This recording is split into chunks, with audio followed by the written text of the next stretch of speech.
धरती पर इंसान कहां से आया?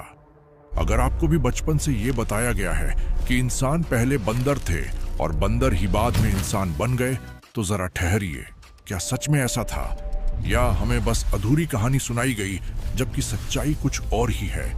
क्योंकि इंसान बंदरों से नहीं आया, तो फिर इंसान इस धरती पर कैसे आया? ये सवाल कुछ वैसा ही है जैसे पहले मुर्गी आई या अंडा।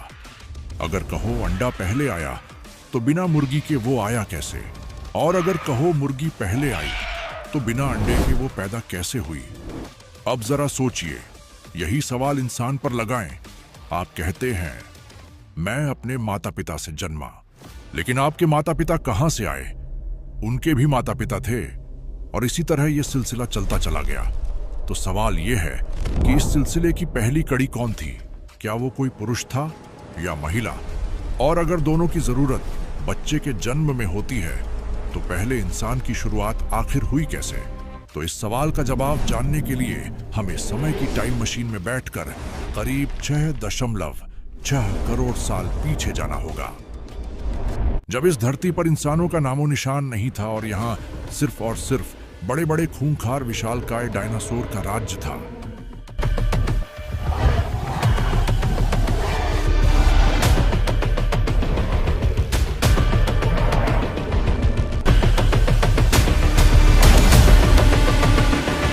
लेकिन फिर एक दिन धरती से बहुत विशाल उल्कापिंड टकराया, और उसके टक्कर की ऊर्जा इतनी जबरदस्त थी कि वो लाखों एटम बमों के बराबर थी। अब इस विस्फोट की चपेट में करीब 15 करोड़ साल तक धरती पर राज्य करने वाले सभी डायनासोर मारे गए, और इस तरह से विशालकाय उल्कापिंड के टकराव से धरती पर मौजूद 75% जीव जंतु और पेड़ पौधे पूरी तरह से नष्ट हो गए। और यही वो क्षण था जिसके बाद धरती पर इंसान जाति का उदय हुआ, और आज हम डायनासोर की तरह ही इस धरती के शासक बने बैठे हैं। लेकिन इंसानों का धरती पर आना इतना आसान भी नहीं था। कभी न कभी आपके मन में भी ये सवाल आया होगा कि धरती पर इंसान कब और कहां से आए? वो दिखने में कैसे थे? क्या वो हमारी तरह ही थे या हमसे अलग दिखते थे? और फिर इनका विकास किस तरह हुआ? वैसे तो आमतौर पर हम सभी जानते हैं कि हमारे पूर्वज होमो सेपियंस थे, जो जंगलों में रहते थे, फूल पत्तियां और मांसाहारी भोजन से पेट भरते थे। लेकिन इन बातों में कितनी सच्चाई है और कितना झूठ है, उसे विस्तार से इस वीडियो में समझते हैं और जानते हैं कि इंसान पहले बंदर थे, आदि मानव थे, या फिर कुछ और ही थे। तो दोस्तों, जैसा कि हमने आपको बताया था कि आज से करीब 6.6 करोड़ साल पहले धरती से उल्कापिंड की टक्कर के बाद जब धरती से डायनासोरों का अंत हुआ, तो उसके साथ साथ धरती के विशाल पेड़, जीव जंतु और जीवन सब कुछ खत्म हो गया था। क्योंकि उल्कापिंड से उत्पन्न हुई तबाही कोई मामूली तबाही नहीं थी, बल्कि ये लाखों परमाणु बम जितनी भयानक तबाही थी, जिसकी वजह से जंगलों की आग कई सालों तक जलती रही और कुछ भी ना बच सका। उस समय आसमान में कोई पंछी नहीं उड़ता था। उल्कापिंड के धरती से भयानक टकराव की वजह से धरती पर नदी और समुद्र में पानी नहीं, बल्कि सिर्फ आग बह रही थी, और धरती पर हरियाली की जगह सिर्फ आग की ज्वाला थी। जानवर, पेड़, पौधे सब कुछ राख में बदल चुके थे। तब धरती पर एक लंबी रात छा गई जो वर्षों तक चली। लेकिन उस काली रात के बीच भी जीवन ने हार नहीं मानी, क्योंकि धरती की परतों के नीचे गुफाओं की गहराइयों में अभी भी कुछ कीड़े मकोड़ों से भी छोटे, कमजोर और अनजान जीव सांस ले रहे थे, जो उल्कापिंड की तबाही से खुद को बचाने में कामयाब हो गए थे। ये जीव न तो बुद्धिमान थे और न ही ताकतवर थे, लेकिन उनमें एक ऐसी चिंगारी थी जो किसी और में नहीं थी। वो चिंगारी थी जीने की इच्छा, जिसके कारण वो गुफाओं की गहराई में छिपकर उल्कापिंड से अपनी जान बचा सके। लेकिन अब उनके सामने जीने की एक और गंभीर समस्या थी, क्योंकि धरती पर उनके जीने के लिए न तो खाना बचा था और न ही पानी बचा था, और न ही जीने की सबसे जरूरी चीज ऑक्सीजन बचा था। लेकिन कहते हैं कि जिसे जीने की इच्छा होती है, वो किसी भी तरह से खुद को जिंदा रख ही लेता है, और यही इन छोटे जीवों ने किया। ये राख को ही खाकर पचाने लगे और किसी तरह धीरे धीरे जीने लगे, और फिर आगे चलकर यही वो प्राणी बने जिनके भीतर से इंसान का बीज फूटा और धरती को सबसे बुद्धिमान प्राणी इंसान मिला। लेकिन ये सफर अचानक तय नहीं हुआ, बल्कि इसमें सदियां बीत गई, जिसकी शुरुआत आग का गोला बनी धरती पर हरियाली आने से हुई।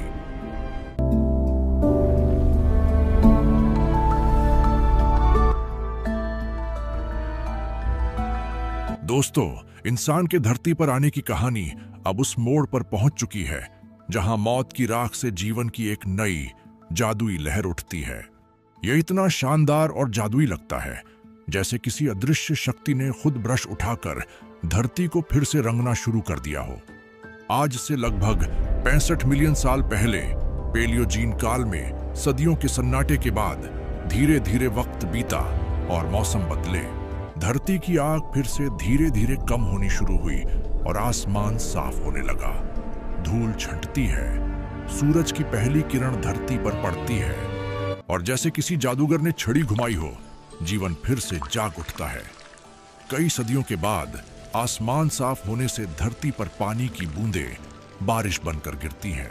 धरती पर रह रहे छोटे जीवों को सदियों बाद पहली बार पानी मिलता है और उनकी प्यास बुझती है। आप सोचकर देखिए कि आपको एक दिन पानी नहीं मिले तो आपका क्या हाल होगा। लेकिन इन जीवों की कई पीढ़ियों को पानी का एक बूंद भी नसीब नहीं हुआ था। फिर एक दिन जब उन्हें यह पानी मिला तो उस बारिश के पानी ने धरती की भी प्यास बुझा दी। आसमान से बारिश की बूंदें गिरने लगी, पहले धीरे धीरे, फिर तेज धाराओं में। ये बूंदें धरती की जली हुई राख को भिगोती हैं और जहां जहां पानी इकट्ठा होता वहां जीवन की पहली हलचल शुरू हो जाती है। सबसे पहले छोटी छोटी जगहों में पानी भरता है, जिससे झीलें बनती हैं और उन झीलों में छोटे छोटे बीज अंकुरित होने लगते हैं। धीरे धीरे गर्मी कम होती है, फिर ठंडी हवाएं चलने लगती है और जलवायु में एक बड़ा ट्विस्ट आता है। धरती अब ठंडी और नम हो जाती है। इसी बीच उल्कापिंड की तबाही से उत्पन्न राख और पत्थर पानी के बहाव से घुलने लगते हैं और मिट्टी बनने लगती है। इस नई मिट्टी पर सूरज की किरणें पड़ती हैं, हवा में ऑक्सीजन घुलती है और इससे यह मिट्टी धीरे धीरे उपजाऊ बनने लगती है। इस उपजाऊ धरती पर पौधे उगना शुरू होते हैं। पहले ये पौधे छोटे फर्न जैसे हरे कालीन की तरह फैलते हैं, फिर फूल वाले पौधे, फिर फल वाले पौधे और फिर ये पौधे विशाल पेड़ बनना शुरू होते हैं और इस तरह धरती फिर से हरियाली से भरने लगती है। अब धरती पर जंगल फिर लौट आते हैं और पत्तों के बीच से फिर से सूरज की किरणें छनने लगती हैं। अब इस तरह धरती पर हरियाली का पुनर्जन्म होता है। उल्कापिंड की तबाही की मौत की राख से जीवन की हरियाली धरती पर सांस लेने लगती है। लेकिन अब सवाल ये उठता है कि उन छोटे जीवों का क्या हुआ जो राख खाकर जीते थे? वे कैसे स्तनधारी बने और फिर इंसान कैसे बने? आइए इस वीडियो के अगले पन्ने को पलटते हैं और जानते हैं कि ये छोटे जीव कैसे बड़े बने और क्या बंदर से ही इंसान बने हैं या सच्चाई कुछ और ही है।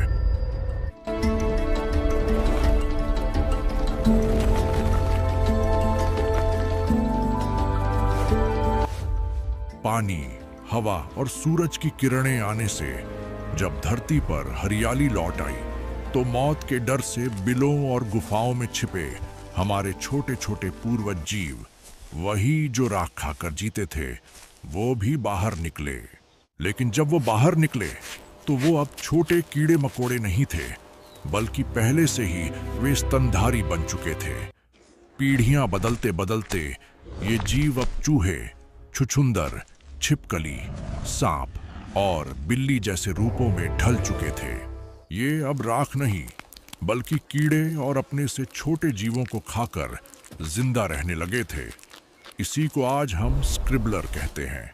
ये स्क्रिबलर जंगल की नई हरियाली में निकले और इनके फर नरम थे, आंखें चमकदार थी और यही स्तनधारियों की सुपर पावर थी जो उन्हें उल्कापिंड की तबाही से पहले मौजूद विशाल सरीसृपों, रेप्टाइल्स से अलग बनाती थी।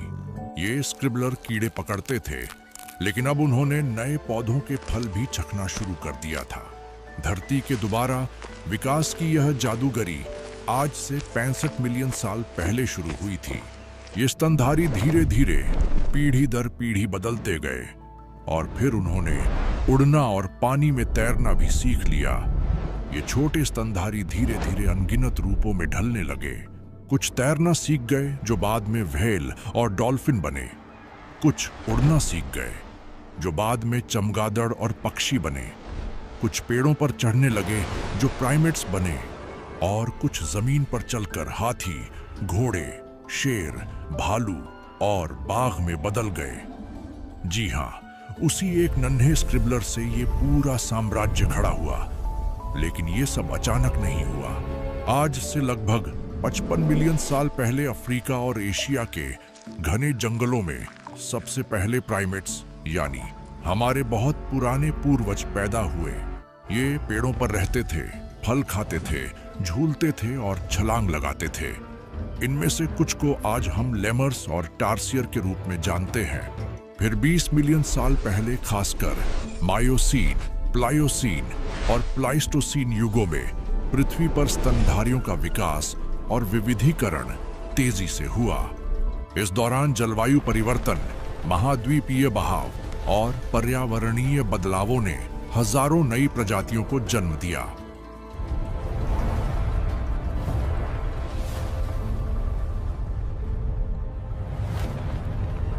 फिर करीब 20 मिलियन साल पहले के आसपास मायोसीन युग में धरती पर स्तनधारियों का दूसरा विशाल विस्फोट हुआ। यह समय था जब उस एक नन्हे स्क्रिबलर की संतानें अलग अलग रूप धारण कर रही थीं। यह विकास की ऐसी जोरदार लहर थी कि धरती पर एक भगदड़ मच गई। घोड़ों ने तेजी से दौड़ना सीखा। उनके पूर्वजों से गैंडे जैसे मजबूत जानवर विकसित हुए। आज के हाथियों के पूर्वज जैसे मास्टोडन्स विशालकाय रूप ले चुके थे। समुद्र में व्हेल और डॉल्फिन की प्रजाति भी विकसित हो चुकी थी।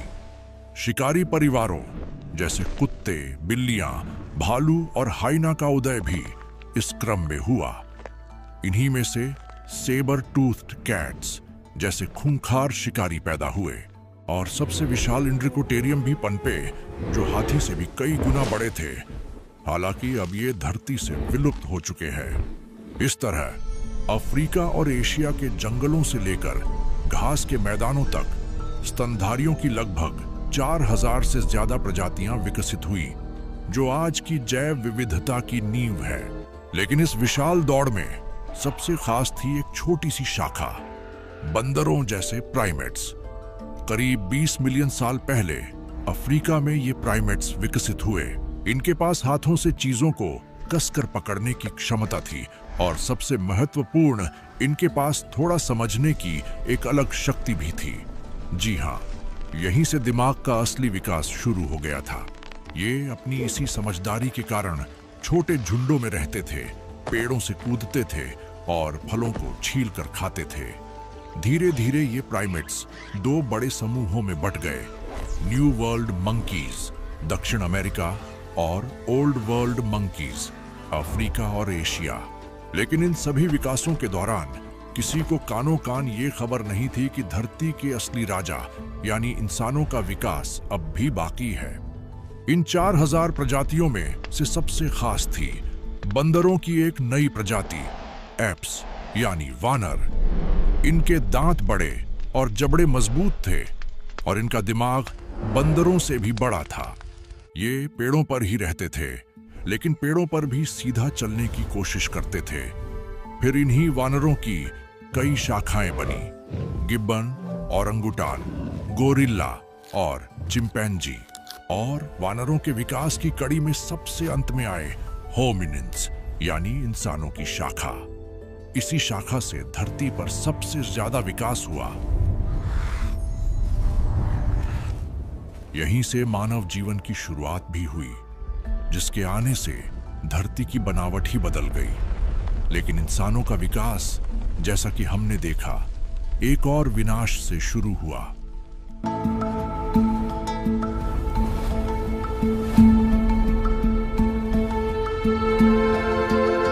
दरअसल आज से लगभग 7 मिलियन साल पहले अफ्रीका में एक बड़ा रहस्यमय बदलाव शुरू हुआ। वहां जलवायु फिर बदलनी शुरू हुई, लेकिन यह बदलाव अचानक नहीं था। धरती की टेक्टोनिक प्लेटों में आई हलचल की वजह से विशालकाय पर्वत श्रृंखलाएं खड़ी होने लगी थी इन पहाड़ों ने हवा के रास्ते बदल दिए, जिससे नमी वाली हवाएं अब अंदरूनी अफ्रीका तक नहीं पहुंच पा रही थी। इसका नतीजा ये हुआ कि वहां के घने जंगल सूखने लगे, पेड़ अपने आप गिरने लगे और कहीं कहीं तो खुद ही आग लगने लगी। धरती पर फिर से वही दौर आने लगा जिसे उसने 2 बार देखा था और जो हमेशा विनाश की ओर जाने का इशारा करता था। लेकिन इस बार यह विनाश नहीं, बल्कि इंसानों के पहली बार धरती पर आने की शुरुआत थी। जंगल की यह तबाही कुछ दशकों तक चली, लेकिन फिर मौसम बदला और भारी बारिश शुरू हो गई, जो लगातार कई सालों तक चली। इस बदलाव के दौरान पेड़ों पर रहने वाले जानवर जमीन पर उतर आए और जमीन पर ही रहना सीखने लगे। कई सालों बाद मौसम फिर बदला, बारिश खत्म हुई और जमीन पर धूप वापस आई। इससे जगह जगह घास के मैदान उगने लगे। अब वो जीव जो पेड़ों पर झूलते थे, वे इस घास पर 4 पैरों से चलने लगे। लेकिन इन सब में एक प्रजाति थी जो सबसे अलग थी। वानरों की प्रजाति में से एक, साहेलांथ्रोपस चाडेंसिस, जिसे हम मानव वंश की शुरुआत मानते हैं। बाकी जानवरों के मुकाबले साहेलांथ्रोपस में दिमाग थोड़ा ज्यादा था और उसे 2 पैरों पर चलना आता था। हालांकि वह अभी भी बंदरों जैसा ही दिखता था। उसकी खोपड़ी सीधी खड़ी होने का संकेत देती थी।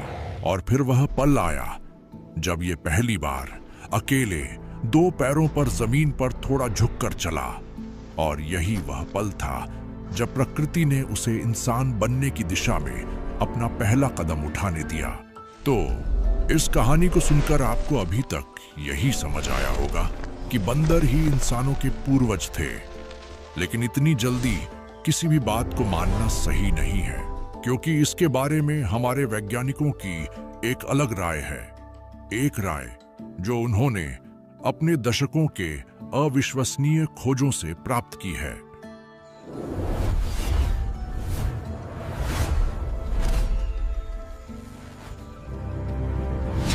हम जब भी इंसानों के विकास के क्रम को समझने की कोशिश करते हैं, तो एक थ्योरी हमेशा सामने आती है कि बंदर इंसानों के पूर्वज थे। कहा जाता है कि इंसान पहले बंदर हुआ करते थे और समय के साथ बदलकर यही इंसान बने। लेकिन विज्ञान की किताबें पलटने पर पता चलता है कि ऐसा कहीं नहीं लिखा है कि बंदर ही इंसानों के पूर्वज थे। तो अब सवाल यह है कि यह बात आई कहां से और इंसानों की बंदरों से समानता क्यों की जाती है? दरअसल इंसानों का विकास कैसे हुआ, इसके पीछे महान प्रकृतिवादी चार्ल्स डार्विन का विकासवाद का सिद्धांत है। उन्होंने कहा था कि जीवों ने अपनी जरूरत के अनुसार खुद में बदलाव किए और यह क्रम चलता रहा। मगर यहां एक गलतफहमी हुई। डार्विन ने कभी नहीं कहा कि इंसान बंदर से बने। उन्होंने विकासवाद को समझाते हुए सिर्फ उदाहरण दिया था कि इंसान और बंदर के पूर्वज एक रहे होंगे। लेकिन दुनिया ने इस बात को पकड़ लिया और यह मिथक फैल गया। असलियत यह है कि इंसानों और बंदरों का विकास एक साथ ही हुआ, लेकिन यह अलग अलग जगहों और अलग अलग तरह से हुआ।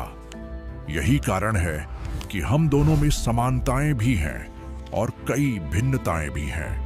यह सिद्ध करता है कि हम दोनों के पूर्वज एक थे, लेकिन बंदर हमारी प्रजाति नहीं है। जीव विकास के इसी क्रम में अलग अलग मौसम और जलवायु के प्रभाव में एक नई प्रजाति का जन्म हुआ था।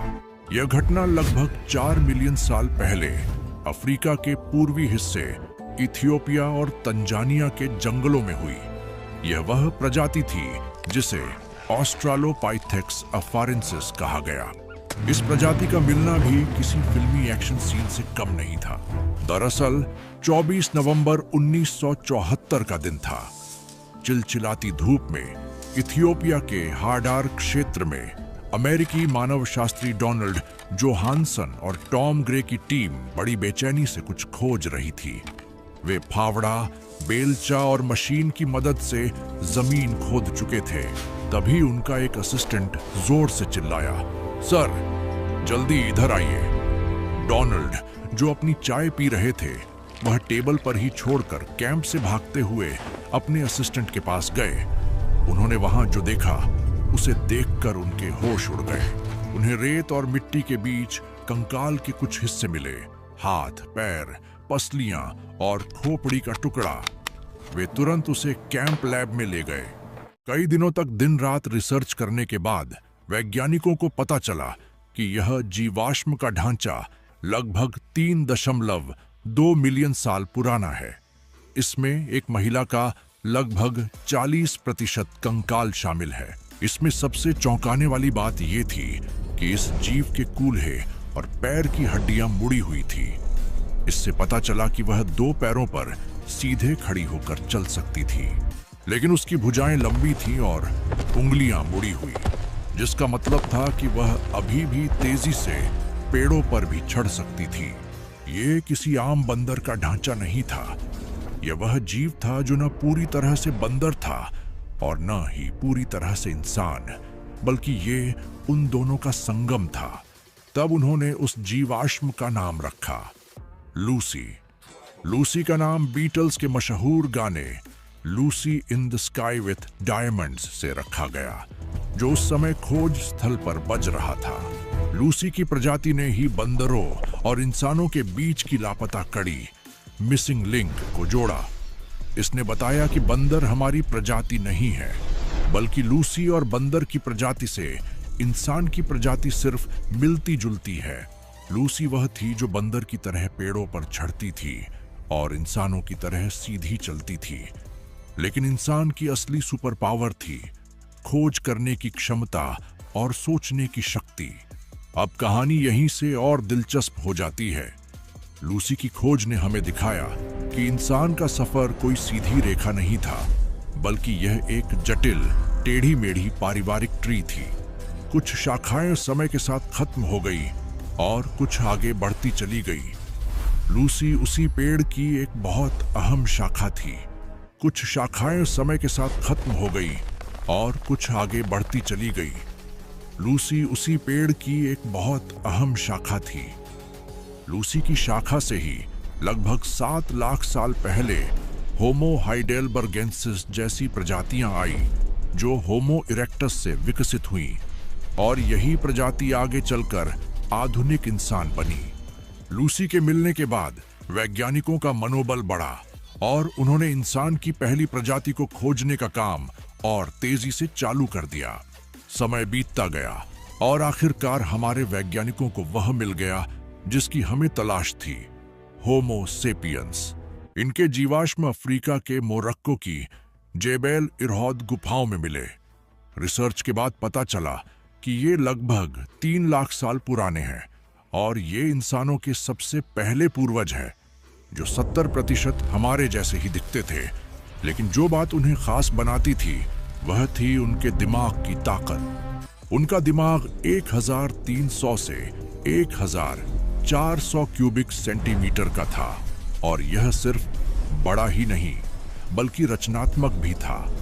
इसी बीच वैज्ञानिकों को एक और खास जीवाश्म मिला जो करीब 25 लाख साल पुरानी प्रजाति थी। होमो हैबिलिस था।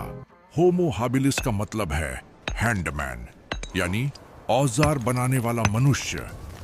उन्हें यह नाम इसलिए दिया क्योंकि खोज के दौरान वैज्ञानिकों को पत्थर को तराश कर बनाए गए औजार मिले। होमो हैबिलिस पहले जीव थे जिन्होंने औजार बनाना शुरू किया। लेकिन दोस्तों, ये सब तो सिर्फ इंसान की पहली पीढ़ी मिलने का सबूत था। असली कहानी तो यहीं से शुरू होती है। तो इंसानों को लेकर हमारी कहानी यहीं पर समाप्त नहीं होती, बल्कि मानव विकास की ये कहानी यहीं से शुरू होती है। होमो सापियंस की प्रजाति कैसे आदिमानव बनी, उन्होंने आग और हथियार की खोज कैसे की, और फिर कैसे आदिमानव आधुनिक मानव बने, ये जानने के बाद ही आप इंसान के जीवन की असली कहानी समझ पाएंगे कि जंगल में जानवरों के बीच रहकर आखिर होमो सेपियंस ने कैसे जीवित रहना सीखा। उनके पास जानवरों से ज्यादा दिमाग कैसे आया, और फिर उन्होंने कैसे समाज, भाषा और सभ्यता की नींव रखी। ये जानने के लिए इस वीडियो का पार्ट 2 देखना ना भूलें, जिसका लिंक वीडियो डिस्क्रिप्शन में आपको मिल जाएगा। और जाने से पहले अगर आपको यह सफर पसंद आया हो तो इस वीडियो को लाइक, शेयर और चैनल को सब्सक्राइब जरूर करें ताकि इंसान आखिर इंसान कैसे बना इसकी जानकारी आपको सबसे पहले पता चले। अंत तक हमारे साथ बने रहने के लिए धन्यवाद।